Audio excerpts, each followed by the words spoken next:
Olá, alunos da segunda série do ensino médio. Vamos a mais uma aula de língua portuguesa. Eu sou a professora Tayana, estarei acompanhando a participação de alunos, professores aí no chat. Vocês podem mandar a fala dos alunos, copia e cola e manda para a gente. E vocês também podem acompanhar aí o spoiler das aulas, acompanhar o nosso trabalho no nosso Instagram, Língua Portuguesa, CMSP_EM. Língua Portuguesa, CMSP_EM. Mas vamos aí para a nossa aula, que eu sei que você está ansioso para saber o que nós temos hoje. E ele já está aqui, o nosso querido professor Mauro. E aí, professor Mauro, tudo jóia? Olá, professora Tayana. Olá, queridos alunos do estado de São Paulo. Alunos e não alunos, que eu sei que tem gente que não é aluno e nos acompanha pelos canais do YouTube, pela TV Educação. Então, muito legal ter vocês aqui, vocês acompanhando. Estamos em novembro, nossa sequência 2 do Caderno Aprender, sempre falando de literatura, textos anteriores ao século XX. É sempre bacana. Falar de literatura é sempre muito bacana, sempre muito legal.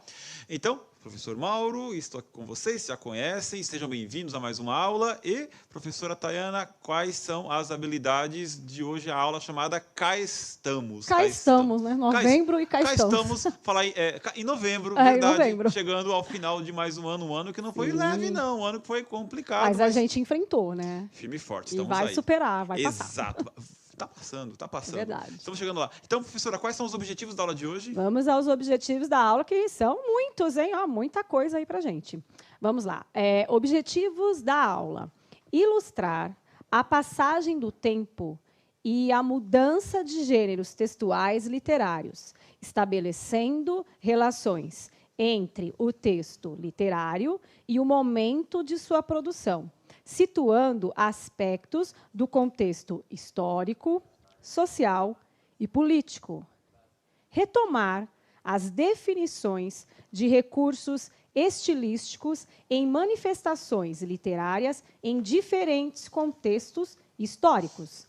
Reconhecer a língua portuguesa como realidade histórica, social e geográfica, bem como a manifestação do pensamento, da cultura e identidade de um indivíduo, de um povo e de uma comunidade. Então, vamos lá. Nós somos pretensiosos, né? Mas qual é a habilidade essencial que está permeando toda essa sequência de atividades? Então, professora, mais uma vez. Vamos lá, agora a habilidade. É confrontar um texto produzido antes do século XX com outros textos, opiniões e informações, posicionando-se criticamente e levando em conta os diferentes modos de ver o mundo presente. Então vamos lá. Sempre temos alunos chegando, sempre temos pessoas chegando no momento. Então, o que acontece? Nós estamos trabalhando 3 habilidades e cada uma dessas habilidades, ela contém uma habilidade essencial. Cada uma dessas sequências contém uma habilidade essencial. Então, na sequência 1, trabalhamos uma. Na sequência 2, esta aqui, que está na tela. Confrontar um texto produzido, é isso aí.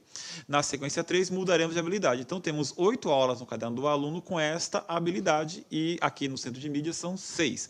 Hoje, juntaremos aula 2 e aula 3. E faremos o que hoje? Vamos ler trechos de poemas do século XVI. Também vamos compreender o valor expressivo das antíteses e sua importância para a literatura desse período. E conhecer um pouco da obra do poeta Gregório de Matos. Gregório de Matos Guerra, um cara muito legal, um cara muito bacana, merece ser lido sempre. Então, na tela, vamos começar. Eu sempre começo a aula com uma pergunta motivadora para a gente fazer um debate. Hoje vamos fazer um pouquinho diferente, porque temos algumas organizações, porque ao final dessa sequência 2, seria interessante que vocês produzissem um mapa mental. Então, no final desta aula, já vai ter uma espécie de construção disso. Me cobre, professora Tayana, não deixe esquecer a apresentar a construção, Sim. O início da construção do meu mapa mental, que eu fiz na tela, fiz um negócio meio diferente, mas assim, vai estar aí na tela, né? Vai estar. Tá bom. Não sei se vai estar bom, mas vai ser o meu. Tentei ser digno. Vamos lá, então, olha, acompanhe comigo. Aprender sempre, página 29. Me acompanhe lá na leitura. Página 29 do seu caderninho. Estudante, para que você possa sistematizar os conhecimentos, propomos a seguir a construção de um percurso literário, uma espécie de trilha de leitura. A ideia é, a cada aula, mostrarmos por meio do texto literário que os homens mudaram seus pensamentos. Sendo assim, a literatura foi acompanhando essa mudança. Não se trata de trabalhar com estilos de época tão comuns em livros didáticos, a famigerada periodização da literatura. O objetivo é que você perceba o modo como a literatura vai se construindo como ferramenta de crítica social. Assim, quando a gente começa a ler um texto literário, a gente cai na tentação, nós professores, de, olha, é barroco, é romantismo, é realismo. Só que eu pego um escritor como o Lima Barreto. Lima Barreto, na periodização, períodos, quando a gente fala trovadorismo, romantismo, arcadismo, coisas que nós alunos, vocês professores, nós professores, alunos, estamos acostumados, nós classificamos Lima Barreto como pré-modernismo. Só que Lima Barreto é muito mais do que um escritor pré-modernista, então é interessante que a gente leia ele além disso, como crítica social, qual foi a importância dos escritos dele, dos textos dele. Então a ideia aqui é esta, né? Que tipo de texto ele escreveu, qual gênero, qual tipologia, é sempre muito importante. O Machado de Assis também, nossa, o Machado de Assis ele escreveu romantismo, escreveu realismo, escreveu, em alguns críticos dizem que ele escreveu simbolismo. Então é interessante que a gente entre em contato com o escritor, com a obra, com o período histórico, mas que assim, a gente veja a importância que cada texto, a forma como cada texto se desenvolve no seu período histórico, independentemente de fazermos períodos. Por exemplo, na última aula, nós trabalhamos com a carta de Pero Vaz Caminha. Então, naquele momento, era importante notar que, olha, os primeiros habitantes, os primeiros moradores que vieram para cá, vamos chamar assim de moradores, né? Mas viajantes, vieram para cá conhecendo a Terra, eles escreveram descrevendo a Terra. E a carta de Pero Vaz Caminha, ela é um documento que comprova isto. E por que é uma carta? Porque naquele período era o meio de comunicação entre o Pero Vaz Caminha, que veio com Cabral, e o rei Dom Manuel I, né? Então, isso é importante. Hoje, não é tão normal escrevermos cartas para nos comunicar, né? Até e-mail ficou uma coisa um tanto quanto ultrapassada. E-mail ficou mais no campo do corporativo. As pessoas hoje se comunicam via mensagens instantâneas, né? Por aplicativos dos mais diversos. E aí surgem aplicativos de diversas maneiras. Então, olha só, é importantíssimo que nós consigamos ler o texto de maneira a entender, olha, que importância ele tem para aquele período e como ele conversa com o nosso período. Então, vou repetir para ficar bem claro para nós. É importante que as pessoas leiam, que nós todos leiamos os textos, vendo a importância que eles tinham naquela época, a relevância naquele período e como eles conversam com o nosso período. Então, é uma leitura muito mais completa. E vocês do ensino médio, né, nós aqui como professores, estamos aqui para poder possibilitar ferramentas que tragam essas habilidades, para poder desenvolver isso, para que o gosto pela leitura seja desenvolvido e apurado, porque é algo que se aprende ao longo da vida inteira.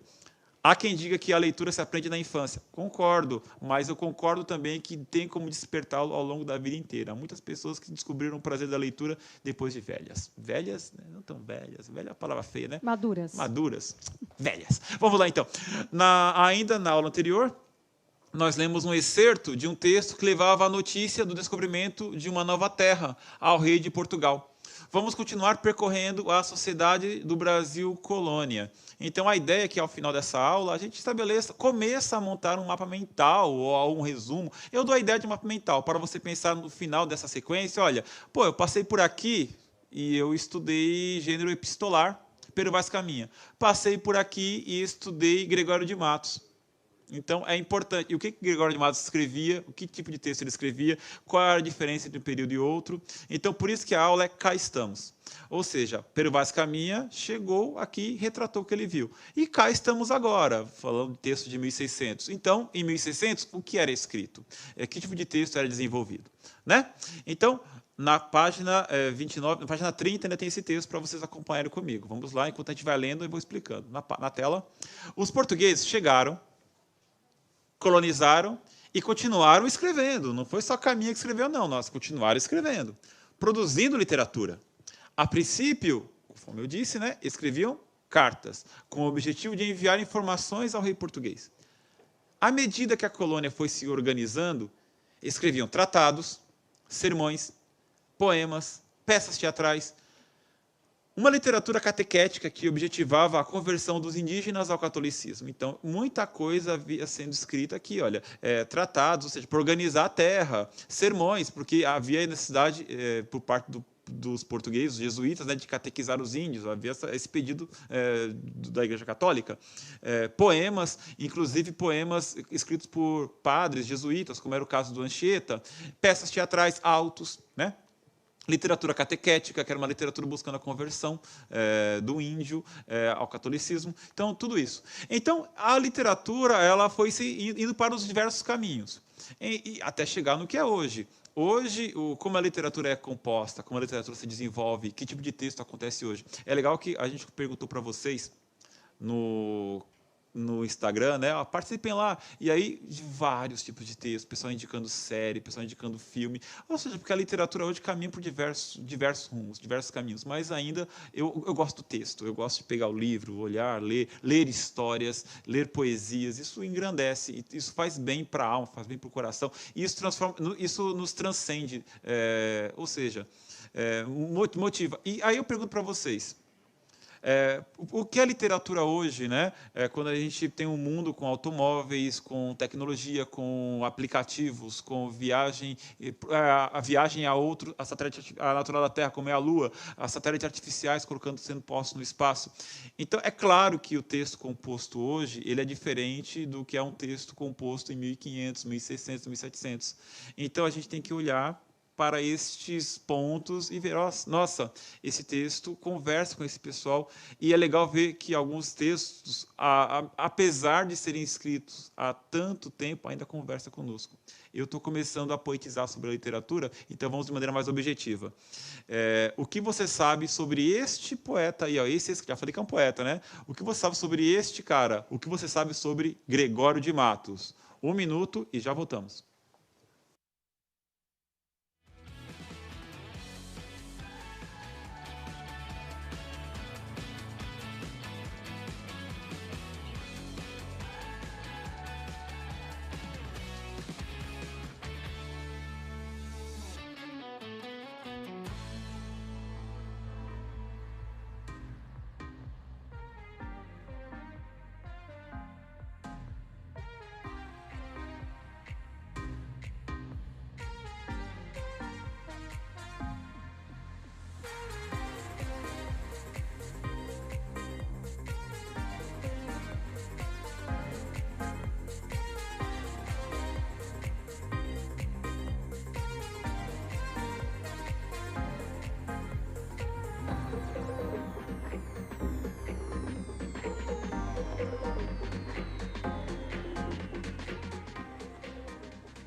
E boa tarde, professores, professoras. Vamos às respostas dos nossos alunos. A professora Rita mandou a resposta da aluna Marta, que fala a boca do inferno.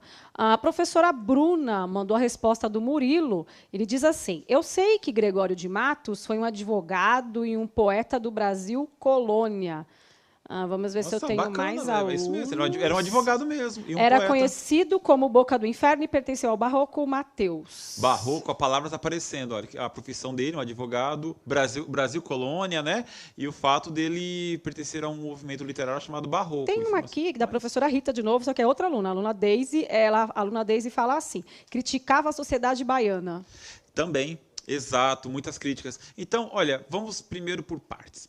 O que era o Barroco? O Barroco, eu vou resumir, bem resumido, porque o Barroco é um movimento cultural, literário, artístico, um movimento enorme. Mas, basicamente, foi o quê? Foi a resposta cultural, literária, artística a um movimento social, histórico, que foi também religioso. O que acontecia?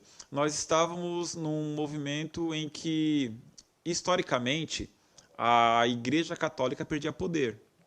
Isso era no Renascimento. Isso falam de 1400, 1500, né, na história da humanidade. Aí, no século XVII, nos 1600, o que aconteceu? Começou a haver um movimento contrário da Igreja a esta perda de poder. Então, o que acontece? Houve... perdão, professor de história, tá? Então, eu vou tentar resumir, bem resumido mesmo. Vou atropelar um monte de coisa. Houve a reforma, que é uma espécie de cisma da igreja, em que surgiram os protestantes, e aí movimentando contra a igreja católica, e houve um movimento chamado contra-reforma, que era a igreja católica se movimentando contrária à reforma. De tudo isto, o que acontece? Professor, por que você está falando de igreja? Porque, olha, hoje a igreja, todas, tem muita importância na nossa vida, na nossa sociedade.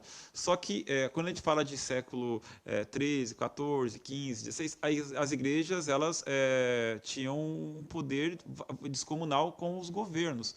E quando a gente fala de igreja, fala muito de poder. O professor Mauro, tem a pergunta da aluna Giovana. Ela pergunta assim, quer dizer, ela fala, Gregório de Matos foi do Barroco? Eu acho. Foi do Barroco. Então ó, vou chegar no Barroco. Então, o que acontece? Esse movimento todo de igreja aqui, igreja lá, poder dos estados, dos impérios, dos governos, tal, acabou gerando o quê? Um movimento em que as pessoas elas não sabiam para que lado elas iam. Então, a grande palavra desse momento é conflito. Então, o que acontece? Havia várias descobertas científicas propostas, desenvolvidas pelo pessoal do Renascimento, e havia o poder religioso dizendo, olha, não é por aí. Então, o homem do Barroco é aquele homem que ele quer perseguir o caminho científico e ele quer também perseguir o caminho religioso. E ele não escolhe nenhum nem outro, ele escolhe ambos. E hoje nós convivemos muito bem com a ciência e com a religião, ainda bem. Mas naquele momento havia aquele conflito. E o Barroco é o quê? É a resposta desse conflito que acontecia entre igrejas, entre ciência e espiritualidade, entre espírito e carne, entre céu e inferno, entre tudo isso. E essa resposta ela é demasiada o quê? Demasiado humana, ela é conflituosa. Então, quando a gente fala de Barroco, claro, a gente vai falar muito de religião, vai falar muito de igreja. Vai falar muito também de quê? Você tem, no Brasil, de dois escritores. Um chama-se Gregório de Matos, o outro Padre Antônio Vieira. Nesta aula de hoje, nos ateremos ao Gregório de Matos. Padre Vieira... Perguntar, Oi. posso fazer outra? Claro. A Ana Júlia, ela fala assim, era um poeta que criticava a política da época, e por isso ele era chamado de Boca do Inferno. Esse ponto que eu vou falar, é exatamente isso. O Gregório de Matos, o que acontecia? Ele era um poeta maravilhoso, ele fazia poemas religiosos, sim. Ele fazia poemas com palavrões? Sim. Ele fazia poemas criticando? Sim. Ou seja, ele era um típico homem do Barroco. É aquele homem que ele, tanto de um lado quanto do outro, e em conflito. E ele vivia na Bahia do século XVII, né, dos 1600. Então, você me perco esses números. Então, o que acontece?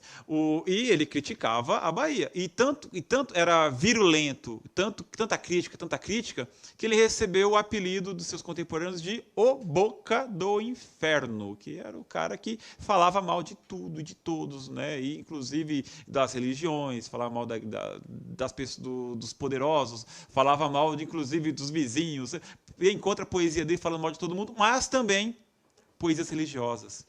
Poesias em que declara seu amor a Cristo, a Deus. Ou seja, o Gregório de Matos ele era esse conflito, um típico homem do Barroco. E temos aqui na tela agora um trecho de um poema dele chamado Epílogos, né? Então nos acompanhe, está na página 30 do caderno do aluno. Epílogos. Que falta nessa cidade? Verdade. Que mais por sua desonra? Honra. Falta mais que se lhe ponha. Vergonha. O demo a viver se exponha. Por mais que a fama a exalta. Numa cidade onde falta verdade, honra, vergonha. Ele está falando da Bahia, cara. A Bahia, você pode voltar para mim, por favor? Ele está falando da Bahia enquanto cidade, né? Enquanto cidade, porque os estados, né? Federação veio bem depois, república e tal, né? Mas olha só, o que acontece? Ele está sendo virulento com a cidade que ele vivia, a Bahia. Então, na tela, uma pergunta para vocês. O mesmo poema, né? Epílogos, e a pergunta. Observe a construção das estrofes. Que falta nessa cidade? Verdade. Que mais por sua desonra? Honra. Falta mais que se lhe ponha? Vergonha. Aí tem um espacinho, né, uma linha, e depois. O demo a viver se exponha, por mais que a fama a exalta, numa cidade onde falta verdade, honra, vergonha. Observando essa construção, o eu lírico do poema constrói uma imagem da cidade. A cidade aí ela é descrita de modo poético. A pergunta é bem simples. De acordo com esse poema, com essa descrição, que imagem, como é essa cidade? Que imagem o eu lírico tem da cidade? Poema de Gregório de Matos, 1 minuto e já voltamos.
Tem aqui o aluno Matheus, o Alan, eles falam que a imagem é de cidade corrompida. A Lívia fala de uma cidade ruim, entre aspas.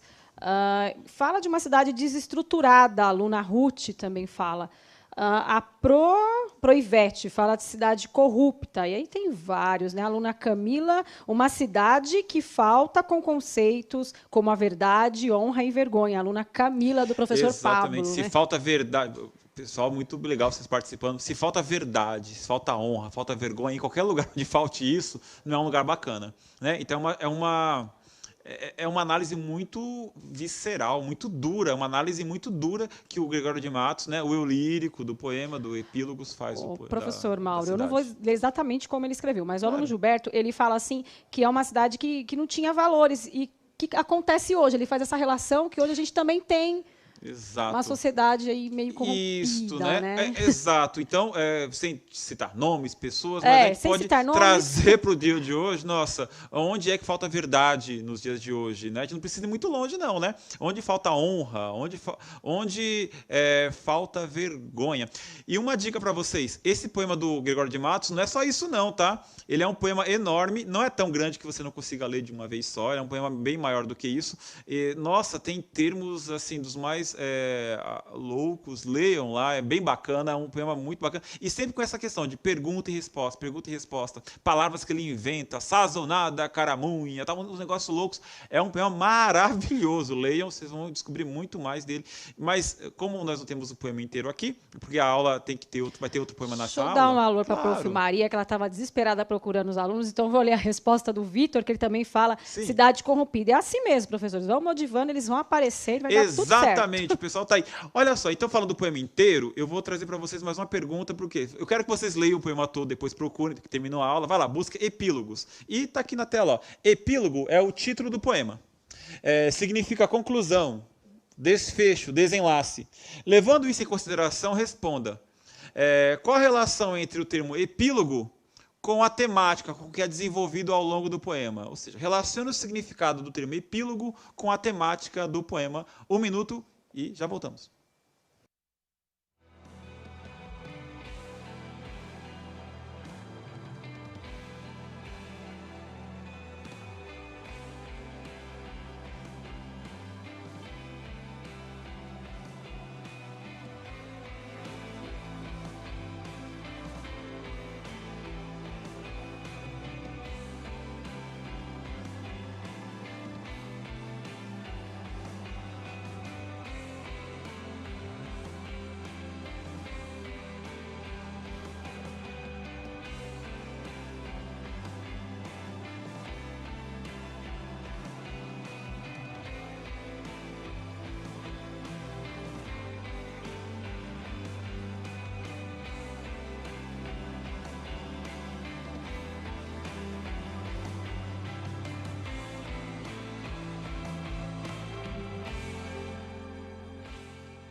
Epílogo é o nome do poema. Relaciona o significado do termo epílogos com a temática do poema. Epílogo é desenlace. É interessante quando você está lendo um livro, você sempre tem no final, naquele último capítulo, aquele penúltimo capítulo, epílogo. Epílogo é quando o livro se encerra, quando o livro termina, né? O epílogo é a conclusão da história. Qual a relação das críticas que o lírico faz com o título epílogo? Vamos lá, as respostas dos nossos alunos. A Ruth, ela associou assim. É um tipo sobre o que fala. É tipo, deixa eu tentar explicar como se fosse ela. É tipo sobre o que falta. Sim, certo? É o que falta. A Maria Isabel, ela diz assim, ele quis dizer que o que está acontecendo na cidade é uma conclusão. Ou seja, é o fim de uma história, a sequência. Ou seja, aconteceu algo que levou a isso. Ou seja, essa falta de vergonha, de honra, tal, é o fim de uma sequência de eventos. Tem a aluna Lívia também, que ela fala, é o fim dos valores éticos, que se assemelha. É o fim dos valores éticos, perfeito, ótimo, gostei. É isso mesmo, quando a gente fala epílogo, ou seja, o que falta nessa cidade, verdade. Ou seja, a falta de verdade é o fim de uma sequência de ações. Né? Falta honra, falta vergonha, não veio do nada, não surgiu do nada. O aluno Rafael fala, tirando suas conclusões sobre a cidade. Exato. Então, olha, eu vou querer agora que você, querido aluno, faça o seguinte. Escreva no caderno aí a palavra sátira. Sátira é o quê? Aqui, ó. Sátira é uma técnica literária ou artística que ridiculariza determinado tema, indivíduos, organizações, estados, geralmente como forma de intervenção política ou outra com o objetivo de provocar ou evitar uma mudança. O adjetivo satírico se refere ao autor da sátira. Então, ó, para na tela, volta lá um pouquinho, para na tela, isso, dá um print, certo? Se você estiver no YouTube, dá um pause, copia no caderno, isso é importante, tá certo? Agora, volta para mim, tá certo? Opa, valeu. Então, isso aqui é uma sátira, é uma técnica literária ou artística que ridiculariza, ou seja, é a ridicularização, é o que o Gregório de Matos fez no período barroco, nos 1600, com a cidade da Bahia. Ele criticou o estado da Bahia. Claro, todo mundo da Bahia, com certeza não, mas no olhar dele, olha, falta verdade, falta honra. Ele está criticando os poderosos. De uma forma geral, né, o que se vê, exatamente, incomodava, né? Exatamente. Ou seja, numa sátira, ele está sendo satírico, que é o adjetivo que se liga ao sátiro. Ou seja, se alguém está sendo sátiro, alguém está criticando, debochando, artisticamente debochando. Não é falar mal simplesmente, não. Ah, eu falei mal do fulano. Ah, estou sendo... Não. Para aí, não é isto. Ser satírico é ser artista e fazer como o Gregório de Matos fez. É usar técnica, é usar talento, é usar arte, tá bom? Então, é por aí. E Gregório de Matos não foi só satírico, né? Foi só satírico, né? Ele também escreveu poemas maravilhosos, lindos, e vou dar um zoom agora para vocês na tela, para vocês poderem ler junto comigo este poema maravilhoso. Chama-se A Inconstância dos Bens do Mundo. De novo o título. Inconstância, não é as inconstâncias, é só a inconstância. Inconstância dos bens do mundo, de Gregório de Matos. Nasce o sol e não dura mais que um dia. Depois da luz se segue a noite escura. Em tristes sombras morre a formosura. Em contínuas tristezas a alegria. Porém, se acaba o sol, por que nascia? Se é tão formosa a luz, por que não dura? Como a beleza assim se transfigura? Como o gosto da pena assim se fia? Mas no sol e na luz falte a firmeza, na formosura não se dê constância, e na alegria sinta-se a tristeza. Começa o mundo, enfim, pela ignorância, e tem qualquer dos bens por natureza a firmeza somente na inconstância. Esse poema eu acho muito lindo, Gregório de Matos ele é genial. Nasce o sol, não dura mais que um dia, né? Depois da luz segue a noite escura, em tristes sombras morre a formosura, em contínuas tristezas. Olha, em contínuas tristezas a alegria. Olha, vamos lá. Perguntinha relacionada a esta estrofe que eu vou ler de novo porque ela é muito linda. Nasce o sol e não dura mais que um dia. Depois da luz se segue a noite escura. Em tristes sombras morre a formosura e em contínuas tristezas a alegria. O título do poema é A Inconstância dos Bens do Mundo. A Inconstância dos Bens do Mundo. O que o título antecipa em relação ao que será lido, ao conteúdo do poema? Você tem esta mesma pergunta na página 32, com esse trechinho aí. Responda conosco, 1 minuto e já voltamos.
Vamos ler aqui da aluna Camila primeiro. As inconstâncias das coisas boas e ruins que há no mundo. As inconstâncias das coisas boas e ruins, exatamente, né? Existem coisas boas, coisas ruins. As coisas são inconstantes. E talvez a única coisa constante seja essa inconstância. Ou seja, a única coisa constante é que as coisas vão mudando, elas se alterando, né? E elas não duram. Aluna Camila. Agora vamos para a aluna Júlia, que tudo passa, tudo passará. Nelson Ned Filins, kkkk. Nossa, é verdade, olha. Tem o Nelson Ned, né? Olha, o pessoal que duvidou que eu faria isso, olha, porque tem a música do Nelson Ned que conversa, né? Mas tudo passa, tudo passará, mas nada fica, nada fica. Nossa. Adoro isso. Nossa, cantei Nelson Ned, meu. Fui fundo, hein? Então, olha só, mais ou menos isso. Ou seja, tudo passa, tudo passará. Ou seja, as coisas passam. E a única coisa constante é que as coisas, assim, em contínuas tristezas, a alegria. Ou seja, a alegria está dentro dessas contínuas tristezas, né? Ou seja, a inconstância dos bens do mundo. A Júlia está aqui falando. Eu fiz o professor Mauro cantar aqui presentão. Obrigada, professor. É isso, qual é o nome dela? A Júlia. Júlia, tudo passa, tudo passará. É isso aí. Gente, vamos lá. Próxima pergunta. Nasce o sol e não dura mais que um dia. A mesma estrofe, tá? Observe o par que permite relações opostas no poema. Nasce e morre. Ou seja, esse nascer e morrer permite relações opostas. Esse recurso estilístico, que se utiliza da oposição para construir e ampliar o sentido do texto, é chamado de antítese. Volta para mim, por favor. Olha só. Antítese é o quê? Essas relações de opostos que existem nas conversas, nos textos. Então, quer ver? Vamos lá. Antônimo é o oposto. Por exemplo, alto, baixo, dentro, fora. Antônimo. Então, quando a gente fala de palavras, estamos falando de antônimos. Agora, quando a gente está falando de ideias, a gente está falando de antíteses, que são ideias opostas dentro de um texto. Por exemplo, nascer o sol e não durar. Nascer e não durar não são antônimos, não. Né? Nascer, o antônimo, a palavra oposta de nascer é morrer. Só que, no campo das ideias, nascer e não durar são antíteses, são ideias opostas. Nasce e não dura. Pegou a ideia? Então, o que acontece? Às vezes, você tem palavras que no campo semântico simples, não tem muito a ver. Você, vou relacionar uma coisa com a outra. Mas na literatura, você começa a estabelecer opostos a partir da construção. Nasce o sol e não dura mais que o dia. Ou seja, esse não durar é o quê? É o oposto de nascer. Então, eu queria que você, nesse trecho, retirasse outros exemplos de antítese que aparecem tanto nesse trecho quanto no poema inteiro. Fique à vontade, 1 minuto e já voltamos.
Vamos à resposta aqui do Jean Carlos. Ele coloca luz, noite escura, sombras, noite escura e sombras, né? Tristeza, alegria. Então, ele sempre faz essa comparação. Deixa eu ver se eu acho assim, outras. Noite escura e luz, o oposto de noite é dia. Então, ou seja, no campo das ideias, no campo do poema, claro, é uma antítese. Perfeito, gostei. Mas, gente, professora Tayana. Estou procurando aqui. Tristeza e alegria, eu já falei? Falou, tristeza e alegria. Aqui eles estão falando bastante aqui, tristeza e alegria, tristeza e alegria. Contínuas tristezas. Nascer, não durar. Nascer e não durar, são antíteses, claro. Olha só, mais uma perguntinha, mas para esta pergunta a gente vai conversar junto, porque aí tem que seguir a aula, porque estamos indo para o final, encaminhando para o final dos trabalhos de hoje. Olha só, o título, Inconstância dos bens do mundo, confirma a temática do poema, por que eu não vou abrir para... Porque, claro, né? A gente está falando as inconstâncias dos bens do mundo. Ou seja, quais são os bens do mundo? Carro, dinheiro, viagens, né, mansões, iates, né, Rolex. Pode falar Rolex? É marca, né? Então não pode falar. Mas falei, Rolex. Falei, já era. Então, olha só, coisas caras. Então, o que acontece? A inconstância dos bens do mundo. Os bens do mundo não duram. Então, é isto. Certo? Então, ou seja, o poema confirma, né? Nasce o sol, não dura mais que um dia. Se o dia não dura 24 horas, por que você acha que um automóvel vai durar a sua vida toda, que os bens materiais vão durar? Então, é isso que está no poema. Ou seja, o mesmo poeta que ele falta nessa cidade, verdade, virulento, doído, é o mesmo poeta que, nossa, dá uma baita de uma lição de moral nesta poesia. Certo? Então, vamos lá. Definição, antítese, na tela. Estudante, espera-se que a partir... Estudante, eu estou todo empolgado, peraí. Estudante. Espera-se que a partir dessas atividades você formule suas próprias definições para essa figura de linguagem, né, que é a antítese, de modo a estabelecer a relação entre o emprego dela no texto e a intenção, a intencionalidade do autor para expressar os sentidos pretendidos, ou seja, expressar sentimentos gerados pelo contexto histórico, social e econômico da época, o período da literatura chamado de Barroco. Para tanto, deve utilizar também exemplos. Olha só, gente, funciona assim. A ideia é que você elabore uma definição do que é antítese e relacione-o com o contexto histórico, o barroco. Vocês viram que eu falei bem raso, de maneira bem curta, de maneira muito resumida, o que é o barroco. Você tem verdadeiras enciclopédias inteiras, verdadeiros tratados do que era o barroco, é importante. E monumentos foram feitos, poesias foram feitas, cidades se construíram nesse momento. Ou seja, é necessário que você estude muito mais sobre esse período. Aqui no Brasil nós tivemos o Aleijadinho, né, que ele era nossa, sumiu a palavra, o Aleijadinho, ele era o compositor, era o cara que fazia essas imagens maravilhosas, né? Aleijadinho, Passo da Paixão, no estilo do Sacro Montes, no Santuário do Bom Jesus de Matozinhos, em Congonhas, Minas Gerais. Gente, o que acontece? Esta imagem do artista Aleijadinho, ela só que lembrando que é escultor. Veio na minha cabeça, mas eu não falei. Nossa, ainda. Adoro esse pessoal. Obrigada, gente, olha, um beijo no coração. Como é que me some da palavra escultor da minha cabeça? Vocês são maravilhosos, gosto de vocês. E eu vou indicar para você a leitura do livro Boca do Inferno, de Ana Miranda, porque este livro é importante, porque ele é ele é uma ficção, mas é uma ficção que tem um estudo histórico, é um romance histórico. Ele tem lá o Gregório de Matos como personagem, o Padre Antônio Vieira como personagem, se passa na Bahia, isso de que falta nessa cidade, verdade, honra, tem tudo lá. Não é um livro fácil, mas é um livro maravilhoso que merece ser lido, principalmente para quem gostou dessa aula, gostou desse assunto. Ou seja, o nome do livro é Boca do Inferno, de Ana Miranda. Recomendo muito a leitura. Tá certo? O que nós fizemos hoje? Hoje nós lemos trechos de poemas do século XVI, né, os trechos do Gregório de Matos. Compreendemos o valor expressivo das antíteses e sua importância para a literatura desse período e conhecemos um pouco da obra do Gregório de Matos.